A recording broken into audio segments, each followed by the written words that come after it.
नमस्कार, जय सियाराम। एकटा परिछन सुने जाओ। फेर अभी और गुबर मिथिला के धाम में किशोरी जी के साथ में ना।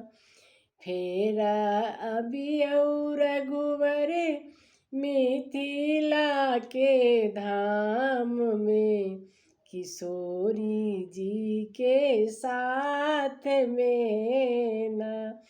हम मरवा बनाएब सीताराम के बैसाएब, सुंदर मरवा बनाएब सीताराम के बैसाएब।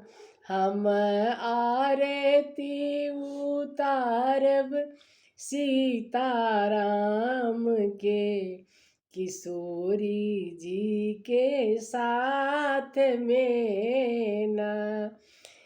हम आरती उतारब सीताराम के किशोरी जी के साथ में ना।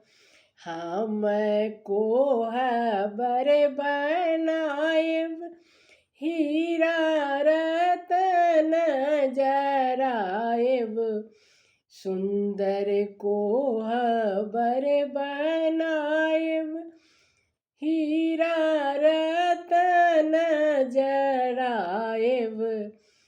सीताराम के सुताएब हम साथ में किशोरी जी के साथ में ना। फेर अभी और गुबर मिथिला के धाम में किशोरी जी के साथ में ना। प्रेम डोरी सा हम बानब अपना नैनों में बसाएब, प्रेम डोरी सा हम बानब अपना नैनों में बसाएब सीताराम के किशोरी जी के साथ में ना।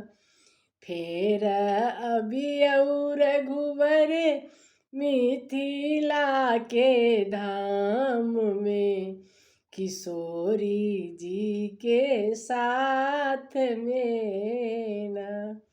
नमस्कार, जय श्री राम।